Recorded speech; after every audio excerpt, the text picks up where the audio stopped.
All right, we're back. It's another season of the I'm sorry, not the Erskine Music Show. It's the Way Forward. Come on, man. It's Saturday. Let's get Jason on here. It's Hey, two of us. We're teaming up. What's going on, man? well, I am alive and well in Litchfield, and it's a nice brisk, I don't know, like 50 degrees and raining.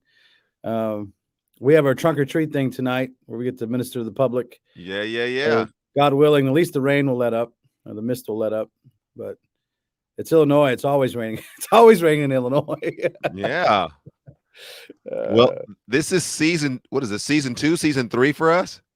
I think it's three. Season 3, man. Here we Three. go. That's it. It's awesome. So yeah, we're doing it. We're coming back and again, news, commentary, cultural talk. We want to do an episode today just to get you guys caught up with where we're at and kind of show you guys a Yeah. little bit of at least the outline of what we're looking at this next season. But we thank you guys for tuning in. Saturday, we don't know. We got a different audience than what I have throughout the week. And so my show is Tuesday, Wednesday, and Thursday.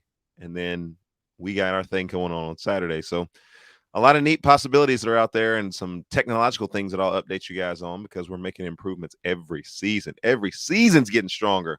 But first, let's get an update from my man, Jason. Let us know what's up with you, man.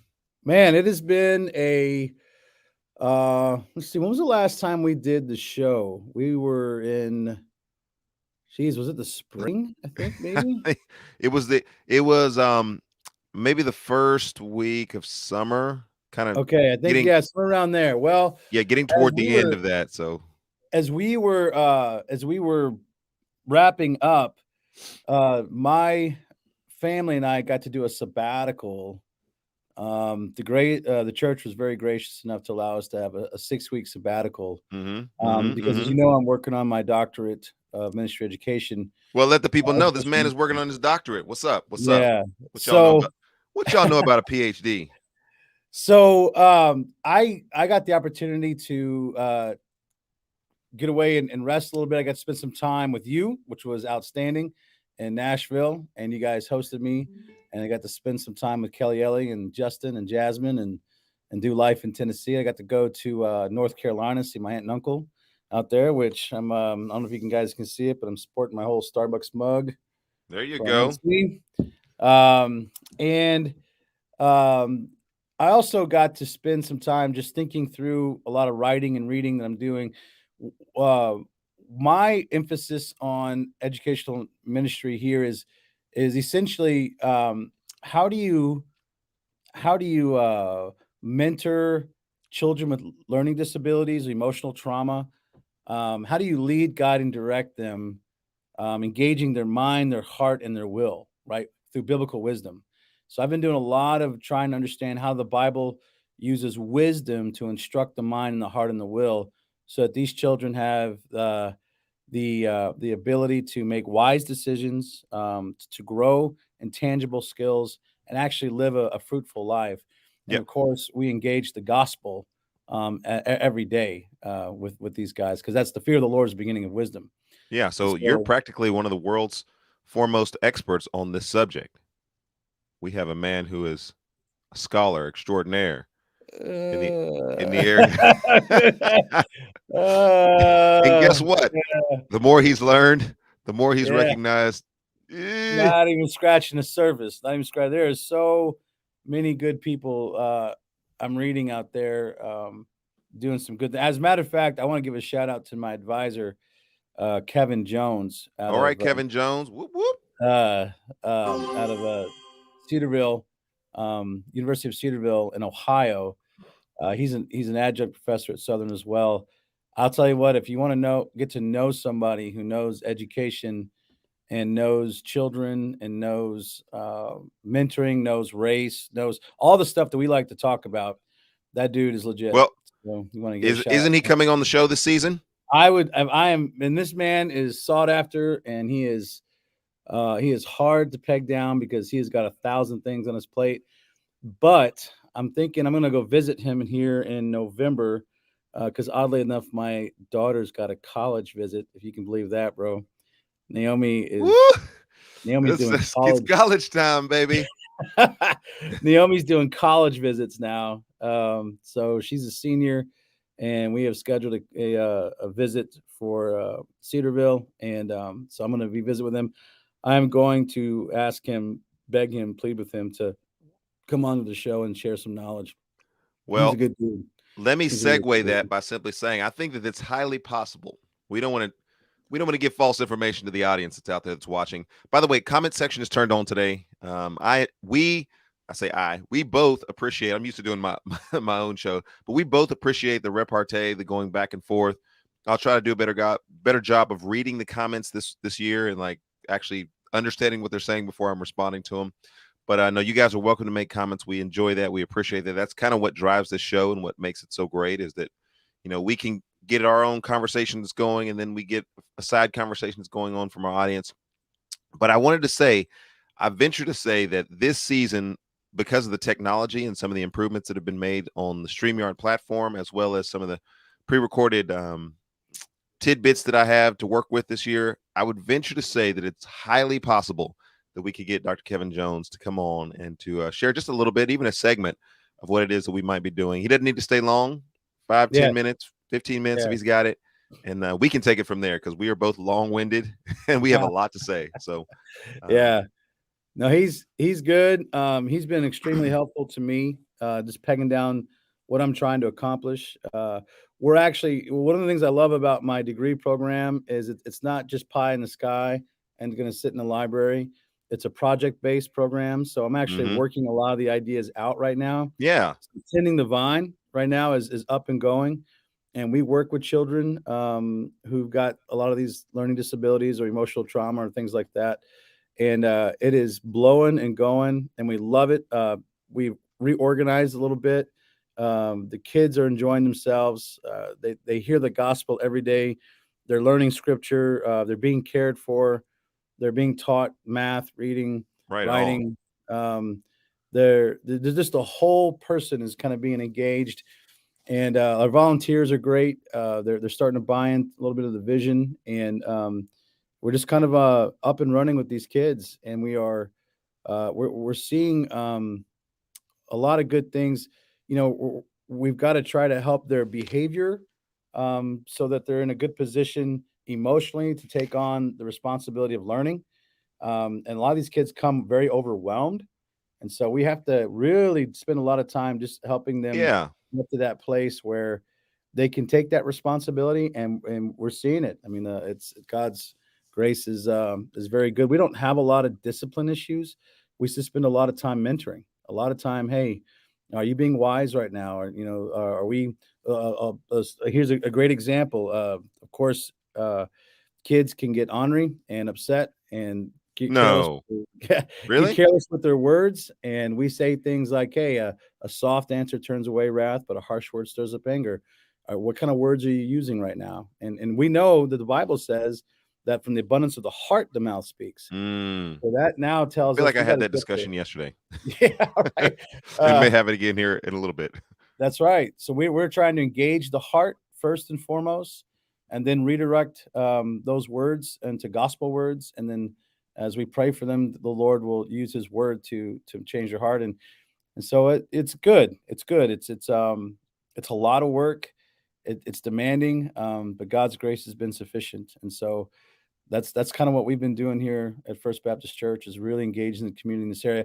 And the community's recognized we've done a good job, that we're really committed to it. Yeah, I mean, just people have dropped donations off to help keep us going, and didn't That's see that awesome. coming. Yeah, Now, it is cool. yeah, Really and cool. and since the last time that we did a show, I think you've become the man of the year. Or your program has been nationally recognized. Uh, Or give us some information about that. uh, the program. So okay, so uh, I'm gonna just I throw you was out there like that yeah, I was because I you was love it given when the spotlight is on you. yeah. So I was given the Citizen of the Year award for The Litchfield. citizen of the year. Come Yeah. on. So it's not it's a very much a partnership, and I had to make this clear to the journalist and to the when we did the acceptance speech, that first and foremost, this is a family effort. All the plumbers are involved in Tending the Vine, and all the Mm-hmm. family, even Elias, is engaged in working to make this happen. Second of all, the church is heavily involved. So to say citizen of the year is a little bit narrow focus, because it It's really takes, awkward. yeah, it takes a lot. It takes everybody to make it happen. In And I just fact, have to Citizen be, of the Year, I've got an icon for that. That's weird. so it really is the church's ministry and our family's ministry, and everybody in between who's making that happen. Yeah. And I think that the community is recognizing that it's good people who are trying to serve the Lord as best they can, engaging these kids. So yeah, it's good. And we can't complain one bit. I'm We love super the excited. kids. Hey, you guys got some space for the Anavatartes to come up there this year? We have space for anybody to come up. Calling one, calling all. Hey, there's some folks who are watching right now. right. Comment section is turned on. You guys say hello this morning. It helps the algorithm of the show. If there's more Yeah. people who are commenting, then YouTube says, hey, this is of interest. And so it puts it out there. And so just, if nothing else, just say hi, good morning, what's up? See you guys. Tell us where you're reporting from. Yeah, let us get some audience feedback. But yeah, audience feedback and also audience participation. So if you want to go over there and help Litchfield, Illinois, I think they've got some available slots for volunteers. That's right. And what we're looking for, honestly, biblical mentoring needs to come from Bible-minded, Christ-exalting, God-glorifying Christians. Mm-hmm. So we need God's church to rise up. And I would even say one of the visions I'm going to cast for Dr. Jones, since he's got a lot of young,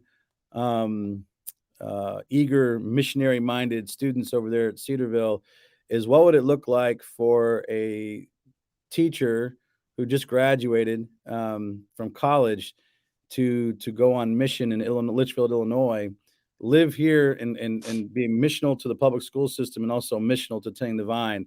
You want to talk about doing mission work? Come to Illinois and live in rural town, and you'll see missions. So yeah, so it's interesting that you say that and you coin that, because someone was asking me last week about where we go to church, and I said, well, we're missionaries.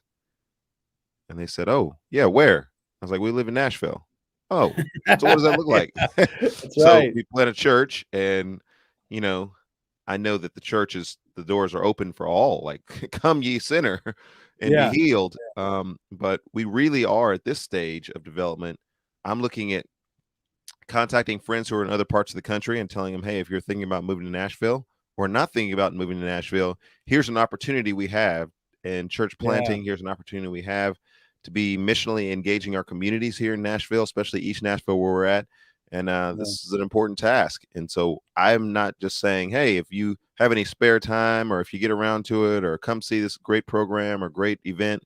No, it's pretty much, if you want to live as a missionary and be on the ground and get punched in the face all the time, for the glory of Jesus, like, come do this. And so we're approaching it from that standpoint as well. It's I love that you say that, because I think that is the ministry model going forward. Mm-hmm. It really should have been the ministry model all along, but in this day and age, the way the church is going to focus, I don't see the life of the megachurch necessarily sustaining itself. What I see the gospel being transformative is in house churches like yourself, and people becoming missionary minded, like those students who graduate Cedarville and decide to come and live in rural town, Illinois, on Interstate 55, willing to engage the folks of this community who are living in as much darkness as those who are in Nashville. Now, I will tell you, Litchfield's not nearly as sexy as Nashville is. It's well, you guys do have a couple of nice pizza places, and we have the Ariston. Yeah, we have Route 66, but historic Route 66 out there. Yeah, nobody's flocking to Litchfield to make a life for themselves in the music industry or anything else. I could probably see that. But the needs, poverty is at its heart is poverty. Drug addiction at its heart is drug addiction. Um, dynamic, dysfunctional families happen in Nashville as well, in Litchfield, and learning disabilities and emotional trauma, that they're everywhere. So at the heart of the ministry of what you're doing in Nashville, that's why I think you fit in just fine here in Litchfield, because we're both addressing the same issues. Yeah. We're both addressing the same people. It's just in a different context. And so I'm going to argue and say that if I spend 30 years here, 40 years in Litchfield, and I die here, or even I die tomorrow, my ministry will stand up just as well in heaven as anybody else's. Yeah. Because I'm doing what God's called me to do, regardless of where. Yeah, So, absolutely. There's no JV Christians that are out there. And so no, I think sometimes we put ourselves on JV and we leave Yeah. ourselves on the bench, but I cannot find in scripture where, I was having a conversation with a young man. I think he was 16, 17 years old the other day. We were talking about the Fellowship of Christian Athletes. And I said, so, something to the effect of, do you consider yourself to be a missionary? And he said, Erskine, we're all missionaries. Like we've all been given the Great Commission. And I said, young man, you have answered that well. I tried to trick you. But, well said, sir. And if that's what we're putting into the younger church, the younger generation, I'm happy, because Yes. Trying to get the church to understand that we need to all be living that missionary lifestyle, that missionary ground. I get to share the gospel every day. I share the gospel with children. I just shared the gospel with a 40-something man, homeless and just trying to figure it all out. And God brings all kinds of people in your life when you're open to doing it. And I just try to encourage the church, hey, look, man, get out there and start sharing with these folks and let them see that God's got bigger plans than what we're seeing right now. So, Yeah, absolutely.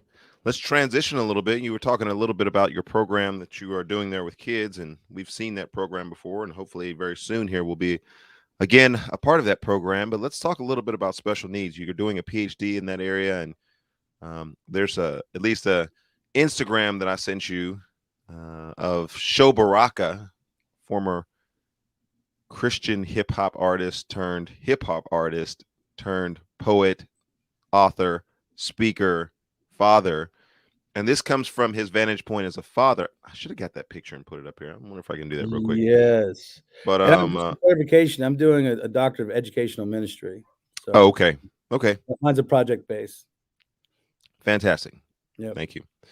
But yeah, the image in the photo there, let me see if I can get that on here some kind of way. Well, as we'll talk about that, but yeah. Anyway, it was a photo of his son that was just kind of running through church, and clearly there was a different sense of what his son's perception was of the atmosphere and the context, but it became normalized, because even though his son was kind of running around the church, not in some wild charismatic way, but running around the church just as the overflow of just kind of his expression, being a special needs young man. It was just normalized there because everybody was used to it, and they had welcomed that, and they had made a place, and they had made provision.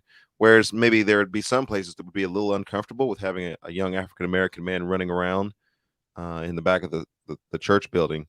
I was encouraged by that, and I sent that to you, and you were, I think, also encouraged. Talk a little bit about, kind of the perception of that, and how maybe some of the changes in direction that we're going in churches. You talked about some positive things that you've seen. Direction that church is going in understanding special needs and the ability to help broadly. Well, I think I sent you a text back saying there's all kinds of cool happening inside of this. When you talk about special needs kind of being normalized inside the church, What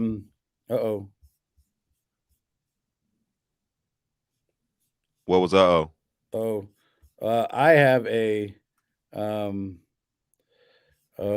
you still see me? I can see you. Something just went nutty on mine. There we go. See you going.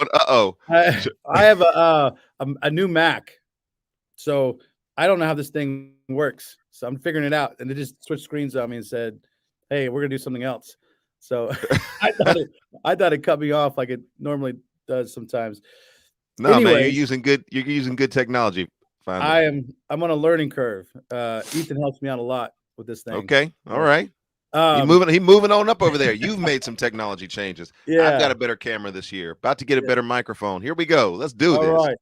So what is interesting about this whole thing is that special needs can be very intimidating for the church because the families and the children or the folks come with sometimes very complicated needs, right? And you look at it, and the first thing you feel is overwhelmed because you just don't know where to start or what to do or how to act or how to approach. And then all of a sudden you start making comparisons to your own life and you realize I don't have children like this or I don't have family members like this. So this is very foreign and it just kind of gets awkward real fast. So when you're looking at a young man like that running around in church and the church has become to normalize it, what you're seeing is the church has began to embrace this idea that hey, this is life for people, and if their life is that's life for them, it's life for us. That's really cool because that doesn't happen inside of churches. My impression was this young man was autistic, and so my understanding of working with children with autism is sometimes music can be very stimulating, and the whole church experience can be very overstimulating, and that's one of the issues with autism is they get stimulated, overwhelmingly stimulated, and they have to kind of go to a place where it's quiet and safe and secure. And here, this young man seems to be responding to the church environment in a very neat way, and you're like, wow, that's really cool. That he feels that comfortable to do that with some of the needs he has. Yeah. You have his father not ashamed. Shame is a big deal with families with Yes. special Yes. needs. All the moment they walk into a store or a church or a home, all eyes are on them really quickly. And when you have to walk in a place where all eyes are on you, it seems like every decision you make is in the spotlight or everything that happens. Just think about the mom who's got the wayward kid, who's 3 or 4 years old, starting to flip out in Walmart, and everybody's looking at mom, and everyone's making these assessments of this mother. Well, special needs families feels that a lot all the time. So all eyes are on them. Everyone's just kind of waiting for their kid to implode or do something crazy. And so they feel this constant pressure. And here you have a dad who vocally says, I don't feel ashamed at all. My kid is worshiping the Lord and I'm here worshiping the Lord and the church is worshiping the Lord. And so the church has become a very safe place for his family. And that is unfortunately not the norm. Yeah. I don't think the church is intentionally. I want to give the church a benefit of the doubt and say they're not intentionally being tools about this. I just think the overwhelming needs that come, they just don't know what to do. But this church has figured it out, and this family's figured it out. Yeah. And so there's some neat things there. There's some and we probably could have put these in the show note, but there's some documentaries, some short exposés on Stephen Furtick's church and how they kind of put a wall up of separation between parents with special needs coming in at least the main church service and ability to minister to them because they want to keep a certain image and they want to keep a certain decorum. And whether it be Stephen Furtick's church or whether it be sort of these high bar liturgical reform churches, people expressing themselves in just, these sort of expressions, sometimes because of the decorum that churches want to set, that's not always a welcome thing. And I think maybe rethinking some of that and rethinking this whole kind of church atmosphere that we sometimes set. I know, what's interesting, since we talk about race on this show and ethnicity, is that probably people being emotional, people being exuberant within the context of a church service is not abnormal. But I would probably venture to say that in a white church context, that is a little bit disjarring for people, a little bit more disjarring for people. Is that, did I overstate that? Or I would say in the white Baptist context, yeah, there's some white Pentecostals that get after it. Oh, yeah, that's true. That's true. It's, We've seen some worship fails. yeah, that's exactly right. Uh, yeah, we've seen some worship fails, and yeah, I'd say that's fair. That's a fair assessment. I mean, because if I'm wrong, come on now, strike me No. down. Strike me down. You've led worship in our church, and I wouldn't say our church gets too crazy into it. Yeah, now one thing I'll say about First Baptist is they have been very receptive to special needs families, and that sometimes we had a young man who would come in, and his disability was so severe that the only thing he could make was kind of grunting sounds. Mhm. And so he would grunt and do his thing, and I mean, we just kind of took that as his expression of worship, or we had no idea what he was thinking, but it didn't bother us Yeah. that much. And so I was very pleased. Now that's not the case in some other churches, and so it's what disturbs me about the walls being put up is that is actually more common than I like it to be, because of the image or the style that they're used to inside of Yeah. worship. And the last thing, I don't like churches that take the idea that we need to segregate these kids to another room or another place, or these over there and out of the mainstream of the church. Providing a safe place or providing a room is one thing, but intentionally segregating them out so that they don't disrupt service or whatever, that to me does That's not. a worship fail in its in and Yeah, of that's a itself. worship fail. That doesn't fit inside the philosophy of church. And so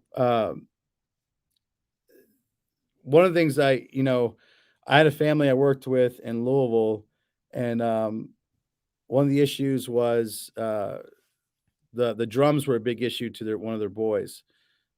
Just the pounding of the drums. So if he were to come to church, he needed a space in the back to kind of pace. He Mhm. didn't necessarily separate himself out, but you just provide a space where he could walk, and he worked it out. Um, that was something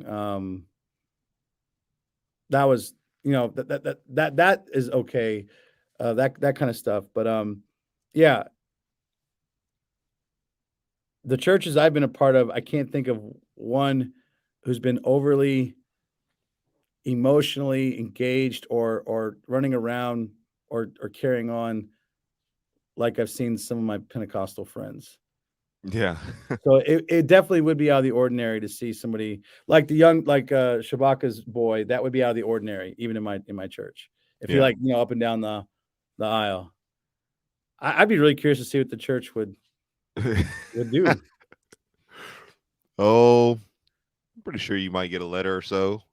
Just, have we thought this out? What's really going on there? But no, we got some folks who are saying hello. We got a lot of folks from Texas who are tuning in this morning. I didn't even. So Brian is from Texas. Meg is from Texas. Scott is from Texas. He says good morning to us. Yeah.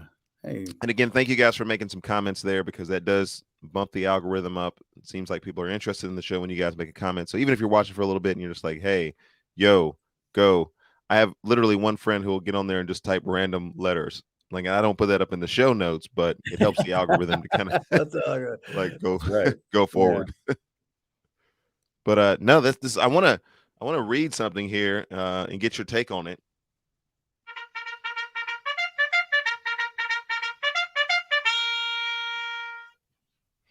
All right, I'm going to read something from Joel Osteen's church. Oh boy, here we go. But no, this might not be oh boy. Check this out. He's got, or at least they've got, a section where you can contact their church if there's interest in special needs ministry for their Sunday gatherings. And tell me what you think about this. Children with special needs are matched with well-trained buddy while their parents attend our gathering. Buddies accompany the children in age-appropriate classroom, provided individualized help, encouragement, guidance through lessons, activities, and play. And they also have a playful and well-equipped special needs classroom dedicated to specific needs of children who are not able to attend their age-level classrooms. So it's kind of a three-tiered approach. Yeah. They partner them with somebody who, I guess, quote unquote, is a specialist. But then they also say, well, what does that particular child need? And if it's beyond what it is, that we're not just going to generalize that. We're going to say, hey, there's some specific needs beyond that. Let's try to provide that Mhm. as well. What I like about that is, one, they're taking an intentional approach to engage these families. I mean, that right there is just, aside from a lot of Joel Osteen's misgivings. We're actually saying Um, something good. Yeah, what's nice to hear is that they're taking an intentional approach. They're thinking this through. It's not a cookie cutter, and it's not just, hey, let's get them out of here and ministered to, but hey, let's think about the mentorship side of it. Let's get them with a buddy. Let's get them someone that they can be they can feel safe around. The parents can feel safe around. Let's not just categorize them into one spot, but let's see if what they can handle and what they can't handle. I think that's a great start. That's a great place to be engaged family, because just that right there shows that at least they care and they're being thoughtful. That's good, because that doesn't happen a lot. All right. Uh, Well, there where I'd are like people out there that are just like you and Jason just both said something positive about Joel Osteen. You guys can't possibly be evangelicals anymore. I have ripped Joel Osteen a new one several times on comments he has said theologically about heaven, hell, and salvation. So I've given that dude plenty. All right. But it wouldn't be Go back and see all former comments before this moment. That's right. It wouldn't be fair, though, to not look at some of the things that they're doing, and at least if we're going to be critical on both sides of it, right? And when it comes to special needs, they've got resources. They got tons of resources. They've obviously have thought through and got training, and they're trying to address this issue, and they're making these families feel welcome and supported. Yeah. You want to reach special needs families, welcome and supported are the two biggest cultural things that have to happen inside your body. Is they need to know that no matter how complicated or messy their life is, it's okay for them to be there. Well, And yeah. they need to be supported, like, hey, we've got people who are ready to stand by and care, really love your children. And so that you can also be a part of the service. Now, the one thing I would ask that church to consider is, how do we get them more engaged into the church family and service itself? Because one of the things I don't like about that church is it's such a mega church that where would these kids have a possibility of serving and being part of life? And maybe they have that. Maybe they have that. I don't know. Like, I would love for if we had more folks with disabilities to find places everywhere from greeting to ushering to something where they can Sure. be a visible part of the church and the service of the church. I have a hot take on this, because if you're wondering out there where I stand on this whole issue, Jason and I are pretty partnered together in terms of the gospel and our understanding of the gospel and our ecclesiology related to the church. The 6th through 12th grade Sidekick Ministry, special needs middle schoolers and high schoolers participate in traditional age level ministries while their parents attend gatherings. Well trained, that they say, quote unquote, sidekicks accompany teens and offer personalized support and gentle guidance. We also offer a class for teens with special needs where the well-trained leaders and sidekicks provide developmentally appropriate curriculum, games, fun, music, friendship in a welcoming and safe environment. You can go to their website there to check that out. And then they put this there at the end of that.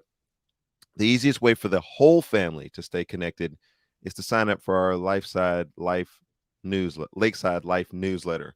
Yeah. And so some intentionality there. And so here's my hot take on this whole thing. Like, I was talking with somebody the other day and I was saying, I really am more and more each day convinced of the power, the veracity, the necessity, the urgency of the gospel and the need to get the gospel message out and its present impact in my life. However, what is a measure of confusion for me, and at least a challenge for me, is when I see Mormons who are very specialized in what it is that they do. They're highly involved in family ministry. They're highly involved in mission. And that religious scheme that they have going is as false as the day is long. Yeah. For Joel Osteen and their ministry, do not think that it is a gospel ministry and that it represents true gospel, Bible believing, faithful ministry.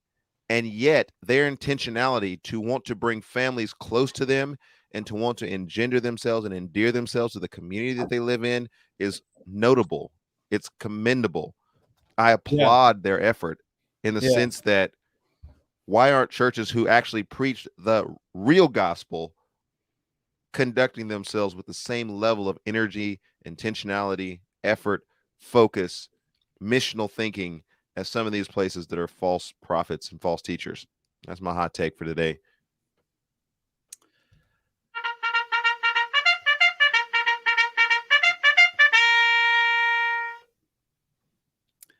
Yeah, I have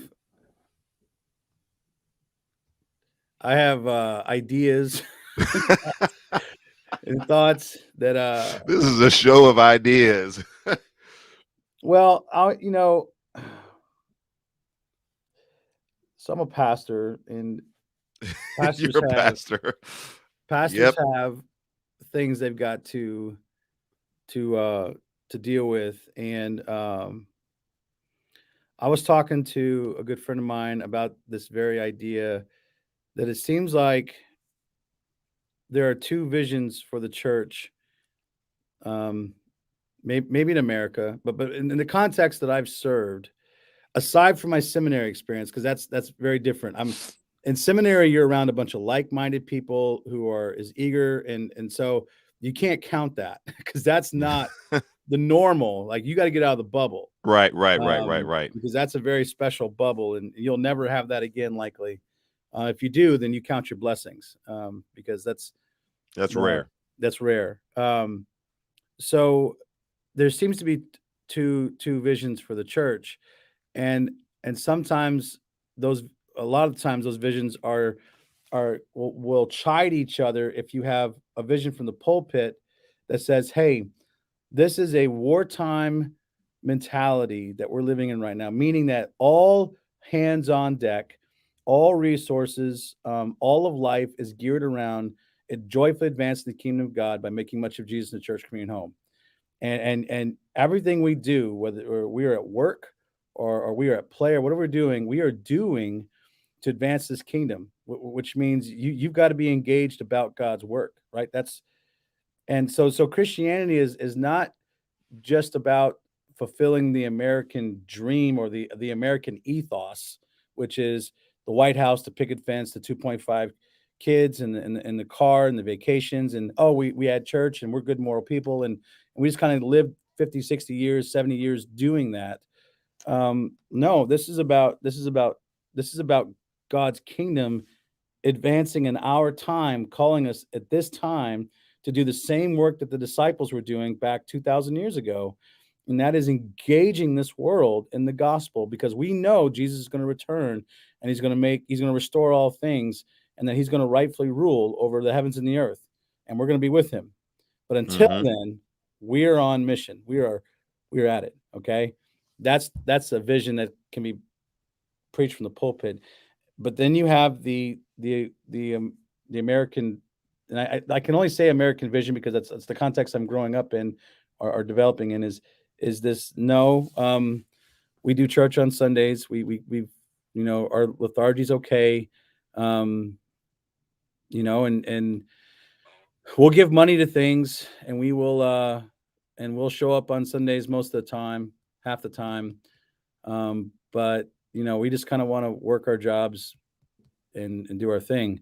That's two separate visions that is taking place. And those two chide each other if you have a pastor who's either preaching the first vision, or the church who's buying into it. those two will chide each other, and they'll be like, "Okay, we're not going anywhere." But what I'm finding, and Erskine, you probably have a better context than I do because you travel all over the place, is a lot of the churches have kind of settled for their pastor to just collect a paycheck and kind of move us in. And Well, you're not going to have a special needs. You're not let going to me think like that.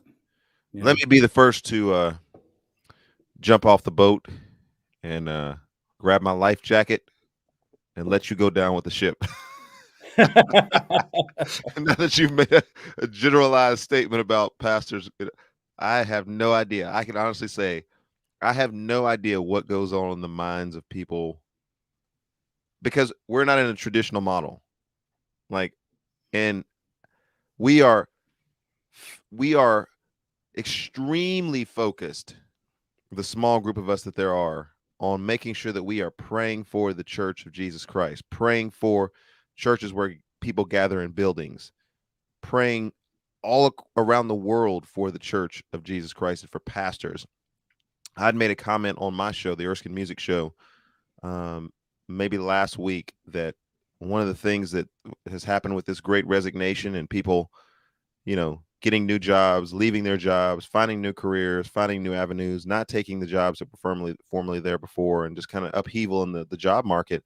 I'd made the statement that I really wish that happens to the church as well. Like, I hope that the culture spills into the church, because the church sometimes has a unique ability to underemploy people that work for the church. And so I was making those statements in general, just simply saying that I don't understand a culture where we create a mechanism, but we want that mechanism to exist only so far as it just exists, but is not, and listen to my heart behind what it is that I'm saying, only so far as it's not competitive with the culture, or it is engaging the culture, or it is counterculture.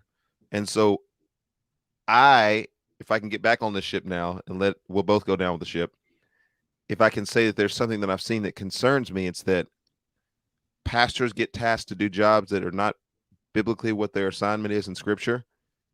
The church building and church office, church staff operates in a way that is subpar to the rest of the world, the working world. And churches are content to exist without engaging their community or being counterculture or being, I'm not saying that we need to be sloppy, but at what point do we push back against our culture and say, okay, we're here. Yeah. You're going to have to deal with this one way or another. That existing part, that's probably what I'm driving at. Yeah. That we're okay to just exist.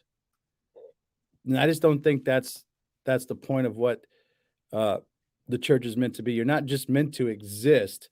Yeah. You're meant to advance. You're meant to go forward. The kingdom of light is meant to conquer the kingdom of darkness.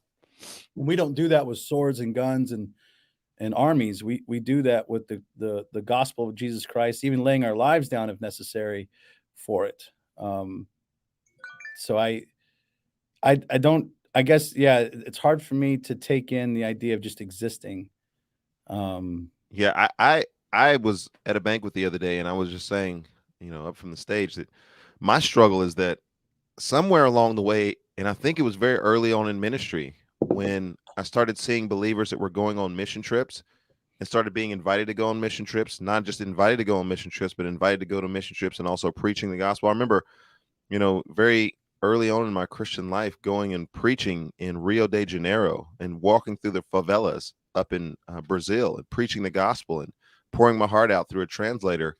And something just got broken for this American existence model of ministry that has never really corrected itself. Like, I've tried to be a good soldier, and I try to, like, if I go to a church, I try to do what I think they would expect me to do so that I can share the ministry that God has given me. But at the same time, I don't get it. I don't see how we could not be more aggressive. And as I was talking to a sports team this last week, I told those young men, it was a baseball team, a group of guys, they had just finished practice. And I said, one of the things that so attracts me to the Fellowship of Christian Athletes and sports ministry is athletes are aggressive by nature. no coach tells their team, okay, just go out there and exist, try to survive in this game, and it'll be okay. No, you try to take the fight to the other team. You try to stay on top. You try to Yeah. be aggressive. You try to be innovative. And there's more intensity among athletes than I find that there is among people who are believers. Now, it's not the same struggle like you were talking about, Yeah. prayer, and it's, the means of grace that God has given us. But at the same time, where is the freaking aggressiveness of believers to go out and make a difference in this world? Yeah. Yeah. That existing is just surviving. And that's not the church. The church is not just surviving. We're to thrive moving forward, even in the midst of suffering. And I don't, churches who choose to just exist are not going to invite the broken into their sanctuaries. It's too complicated. It's too messy. They're going to be the Steve Ferricks of the world, and I'm not a big fan of that young man. And I'm not a fan of his ministry because that's not what I'm seeing boots on the ground here in Litchfield. And I don't. I don't I'm trying to pretend. find Show Baraka's thing, so I'm not just sitting Yeah, here. I Oh, got look, you. he's No. checking his email, talking But about how the if- church if- should be aggressive. He's checking his if the, his if the Instagram. if the church is just simply going to exist, then you're going to see the complacency that we're seeing in the church that we're struggling with. And there are Bible believing, Christ exalting, God glorifying Christians out there who don't want to see it this way. I know they're, because I talk to them, and they're Mhm. people like you and me who are out there trying to make a difference. And so it's not like I'm generalizing the entire church. What I'm just saying is what I'm seeing inside of our culture, the reason why you're not seeing the special needs families reached, right? Part of the consequence of being a church that just exists, that's kind of become comfortable being complacent, is you're not going to welcome those families into your congregation very well. They come with a Yeah. lot of priority. They come with a lot of intention, and they come with a lot of needs for you to be intentional about reaching them. And it's not because they're coming to you because they are just needy by nature. No, you got to think through how you're going to minister to this family, like you would think through any family, right? And you've got to be intentional. And I'm sorry, but if you're just going to exist, that's not going to work. And I think that's why you're probably seeing that Shabaka, Show Baraka, by the way. Shobaraka, that church is maybe more the exception than it is the rule. You know, Hmm. I don't know. Very challenging subject here today. Yeah. Didn't know that we were going to talk as much about this as we were. I would have had the Show Baraka thing up, and I do apologize. I got in last night, and this is only a B plus. Hey, look, I know what you do behind the scenes, and I'm sorry.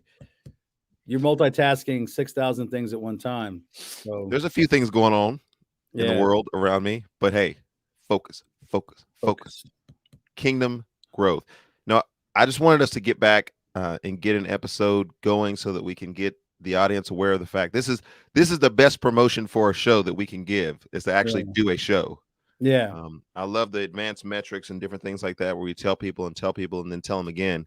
But at the same time, us doing a show and then us registering something on YouTube will let people know that, hey, these guys are coming back at it. We're going to come in your face. We're not going to be rude about it, but at the same time, we're going to get into some really big topics. You had mentioned a couple of those things that are coming down the pike on news stories. What are some things that we're going to be talking about in the next few weeks? Well, I definitely think we need to be paying attention to the abortion laws that are hitting the Supreme Court.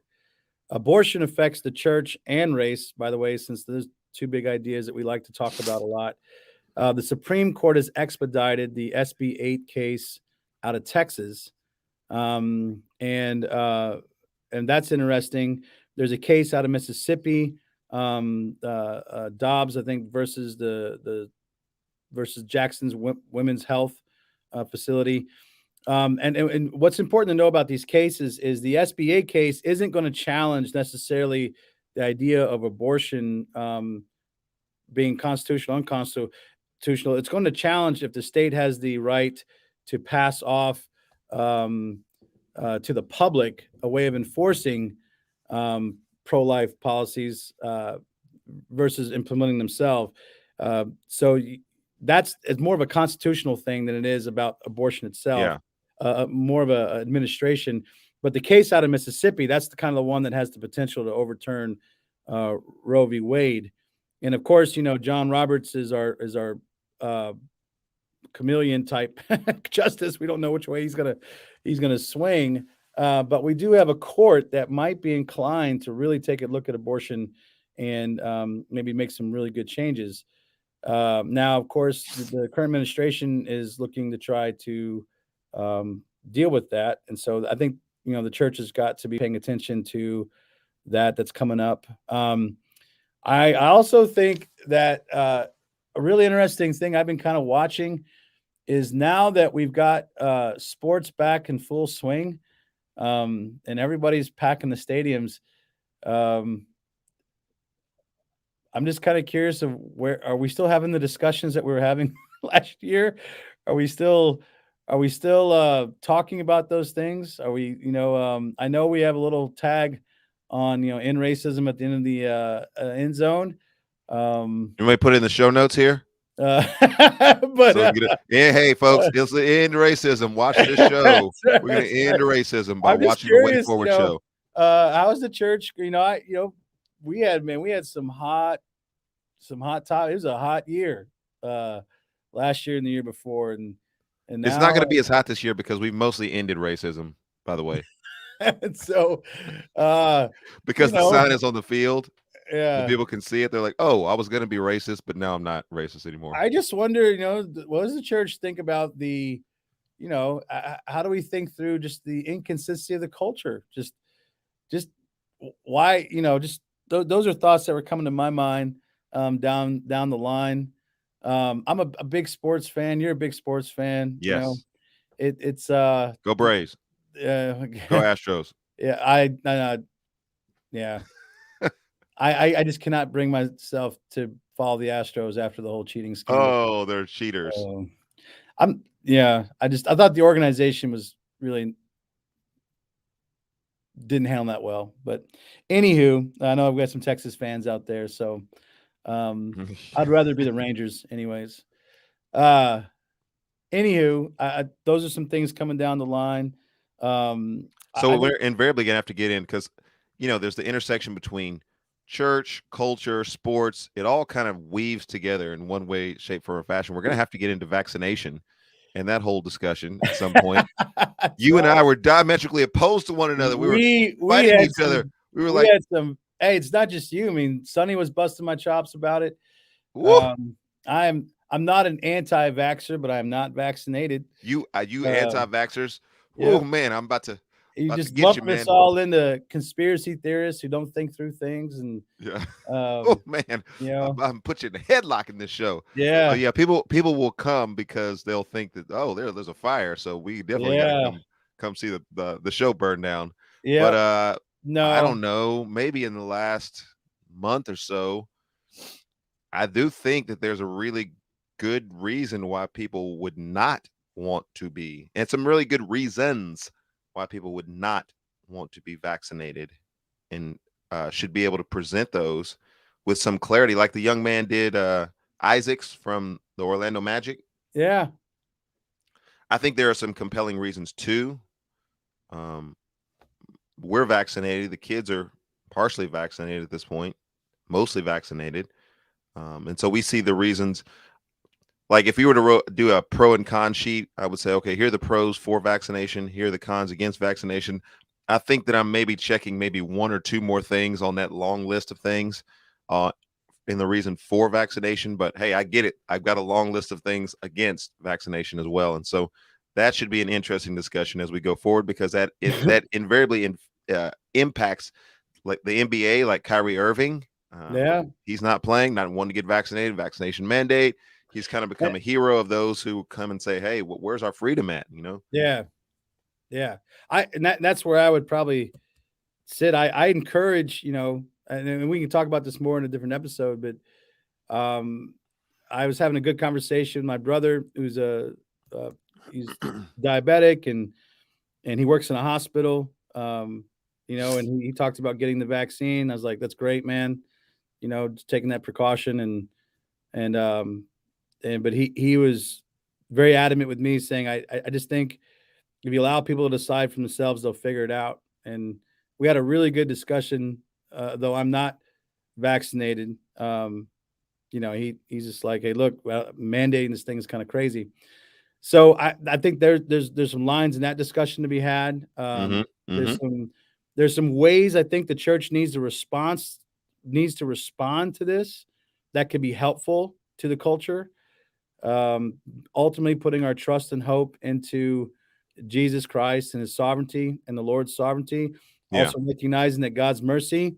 I don't have any problems with vaccines. My kids are vaccinated against most diseases out there. I don't think there's maybe one that we weren't really fond of, but otherwise, even to be able to travel overseas, I think they're up to date except for the COVID one. So, how do we have this conversation with the culture without immediately flying into one political camp or going off the deep end and becoming mean spirited? Yeah. Good discussion. I think it's a good discussion to have. Well, I've had more vaccinations than I even thought there were vaccinations. Because to do foster care like we are, there's certain vaccinations that exist in that world specifically as it relates to caring for medically fragile young children, premature children. And so we got those vaccinations recently as well. And there's just more vaccines out there than I even thought existed. And you got this Mersic pill coming up in 3 to 6 months. That's like a Tamiflu. There's some really interesting conversations about that one too, because what I find fascinating about that pill is it actually goes into the DNA of the virus, like changes the code. And I'm like, holy smokes. That's, on the one hand, that's amazing that we created something that can change the DNA of a virus to where it kills itself, right? That's out of this world crazy. On the other hand, I'm thinking, well, if it can change the DNA of a virus, will it mess with my DNA at all? Like will it screw things there? Yeah, and I think that's a great conversation to have. You can be in awe on one hand of how awesome it is, and on the other hand, like, hey, like if it's changing DNA, does it mess with like fertility? Does it mess with? Oh yeah, there's all sorts of ethical issues that we're going to get into on this show. Yeah, so there you go. Oh, look, we got some comments here. Yeah, Daily Theology. Is that John? I don't know who that is. I think Daily Theology is John. Is that's your boy? My boy. I mean, I dig John, but I think you introduced me to him. Oh, is that my boy John? Yeah. I think it's John. Yeah. I can't see the icons from here. Yeah. But no, he's up. I think he's in Ohio now, right? Is that right? Yeah. So always great to have some interaction there from the Reisner. Yeah. Yeah. So good stuff. Good stuff. So we started talking about some of those topics. Woo! Viewership just went up 100-fold. Hey, we got some good comments. Yes, we know that you. Check this out. Scott's jumping in. He's saying, "Hey, I would probably get it if it kept you from getting it or spreading it. But the CDC says the vaccines does not keep you from getting it, spreading it. So why get it? Why make people get it?" All right. Sounds like we got a show developing right there. We got a show. We've got a storm cloud of brewing. Yep. How's it? Thank you so much for that comment. All of you guys who are making comments, because those are the kind of things that we want to talk about on this show.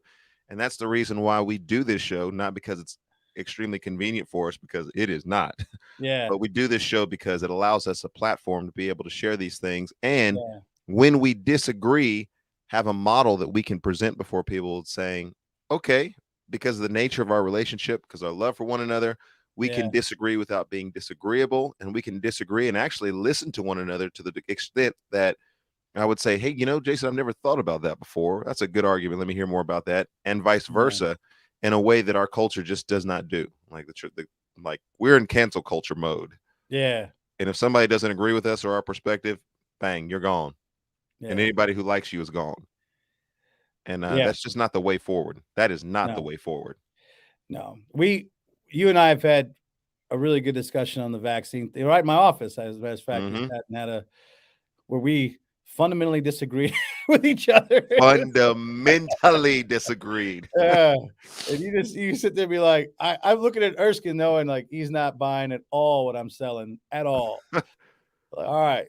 But All right. hey, Well, you made some very good points. I will say that. And you know, my family is vaccinated. However, even in our discussions, Kelly and I have had discussions with other friends who are not vaccinated and some of their rationale for it. And, let's just take the fringe parts of the discussion out. Like there's Yeah. fringe on both sides of that. There are those who Yeah. have, surreptitious motives, profit motives, and the like on one end or the other. And then there's anti-vaxxers, and then some serious fringe, not like anti-vaxxers for like good cause, but like Yeah. conspiracy theory, aliens, like cloning Yeah. sheep, like all these different things. Let's take that out of the discussion and let's actually have the discussion of what Yeah. we're talking about here. And it actually gets to be a good discussion because I think we will be able to find a way forward. On my show, and I'll stop with this. I said that the greatest conspiracy of all of this is that Satan loves this. He loves this. There might be more people who are eternally impacted because of the tenor of the discussion than people who actually die of the virus. Yeah. That's a great point. Because he's getting people to hate one another as a result of the position that they take, or hate people in the church, or hate.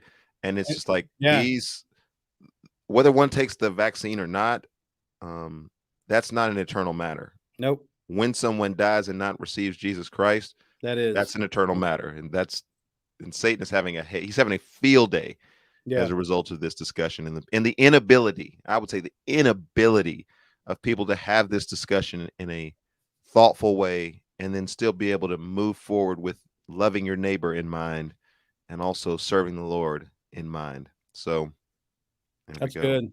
We set the ground. All right, let's get out of here. We got stuff to do today. We can't just be sitting around. Thank you, guys. That was a great word. I'll let you have the floor. I look forward. Hey, pray for the show. Pray for the show. I will. You're a pastor. I'm almost a pastor. I do look forward to that show on vaccinations. I look forward to all of our shows because I really believe that we can help the church talk through these issues.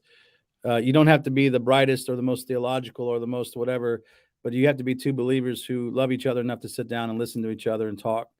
And I think that's something we can offer the church. So yeah, let me pray for us. Father, thank you so much for Erskine and his ministry. I thank you for those who are watching, and just ask that you'd please bless our time together. May it be fruitful, may it be wise, and we be discerning. And may you help us, Lord, to joyfully advance your kingdom by making much of Jesus in the church community home and on the way forward. In Jesus' name, amen. Amen.